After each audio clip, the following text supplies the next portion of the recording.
आज की क्लास में मुख्य बिंदु महत्वपूर्ण तथ्य के साथ प्रस्तुति है मेरी। और आप सब लोग कुछ नियमित समय 5 मिनट के लिए अपना ध्यान बनाइए। उतने में ही आपको इस महत्वपूर्ण तथ्य का निष्कर्ष तक आप स्पष्ट समझ जाएंगे।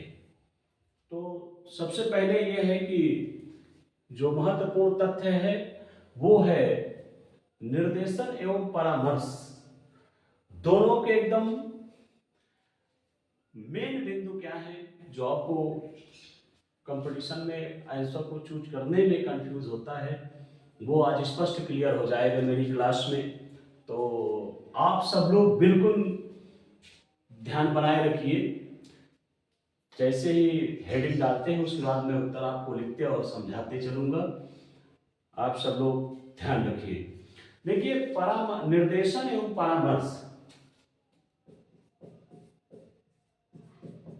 निर्देशन एवं परामर्श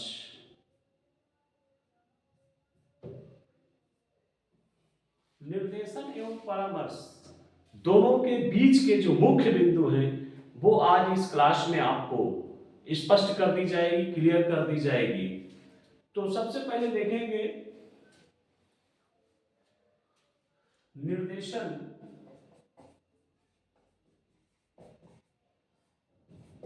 एवं परामर्श दोनों एक ही सिक्के के दो पहलू हैं। यानी अब तो ये क्लियर हो गया कि निर्देशन और परामर्श क्या है, दोनों एक ही सिक्के के दो पहलू हैं। यानी एक ही सिक्के के दो पहलू हैं। यहां तक आप लोगों ने सुना और लिखा भी है, आप देख भी लीजिए। तथा इनमें घनिष्ठ संबंध होते हुए भी, अब आगे देखिए, तथा इनमें घनिष्ठ संबंध होते हुए भी कुछ अंतर है। कुछ अंतर है यानी परामर्श निर्देशन के महत्वपूर्ण तथ्य पर, मुख्य बिंदु पर आज इस क्लास में चर्चा मैं कर रहा हूं और पढ़ा रहा हूं। निर्देशन एवं परामर्श दोनों एक ही सिक्के के दो पहलू हैं तथा इनमें घनिष्ठ संबंध होते हुए भी कुछ अंतर है। क्योंकि आप जानते हैं कि कुछ न कुछ तो अंतर रहता है। सगे तो भाई बहन में भी अंतर होते हैं, एक माँ बाप के बेटे होते हैं, फिर भी उनमें कुछ अंतर होते हैं, क्योंकि होते एक ही माँ बाप के बेटे बेटी है, लेकिन कुछ तो अंतर होते हैं। एक ही अध्यापक के छात्र सब होते हैं, लेकिन सब में कुछ न कुछ अंतर होता है। एक ही क्लास में, एक ही निर्देश में। तो अब आगे ये है कि अब आपको यहां से क्लियर होने लगेगा। तो आप ये लिखा हुआ देख रहे हैं, निर्देशन एक व्यापक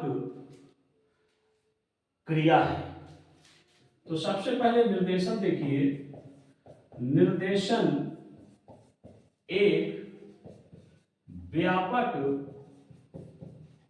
क्रिया है, जबकि निर्देशन एक व्यापक क्रिया है, जबकि परामर्श निर्देशन की एक विधि कहा जा सकती है। जबकि परामर्श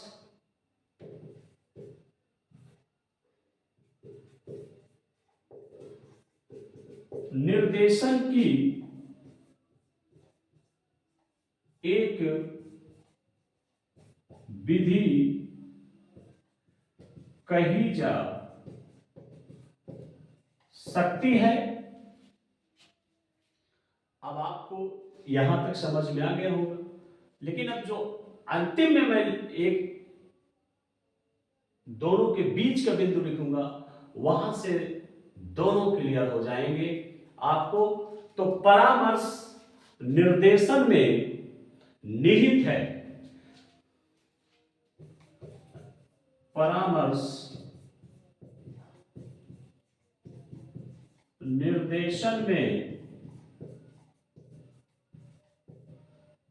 निहित है।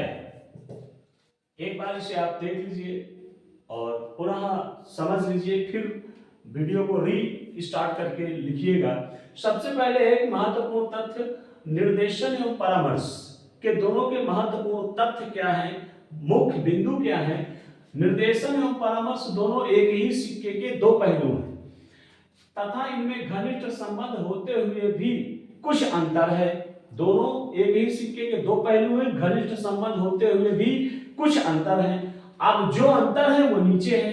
निर्देशन एक व्यापक क्रिया है, निर्देशन एक व्यापक क्रिया है, जबकि परामर्श निर्देशन की एक विधि कहा जा सकती है। जबकि परामर्श निर्देशन की एक विधि कहा जा सकती है। अब यहां पर और आपको स्पष्ट हो जाएगा कि परामर्श निर्देशन में निहित है। अब तो स्पष्ट हो गया होगा, लेकिन अगर इतने में भी नहीं स्पष्ट हो तो ये आप समझ लीजिए कि अब इसके बाद भी अगर ना समझ में आए तो जो अब इसके बाद एक लाइन में लिखूंगा उसमें और बेहतरीन आपको समझ में आएगा स्पष्ट। जैसे निर्देशन कर्ता जो होता है व्यक्ति के ऊपर अपने विचारों को आरोपित नहीं कर रहा है, इसमें उस पर आरोप नहीं लगा रहा है। निर्देशन कर्ता परामर्श पर आरोप नहीं लगा रहा है, वरना वो अपने समस्याओं को समाधान करने योग्य बना रहा है। सामने वाले को अपनी समस्याओं का समाधान करने के योग्य बना रहा है। अब तो समझ में आ गया होगा, इसे नोट कर लीजिए। आप लोग री स्टार्ट करके वीडियो देख लीजिए। इसके बाद आपको अगली क्लास में अगली महत्वपूर्ण हेडिंग के साथ मिलते हैं।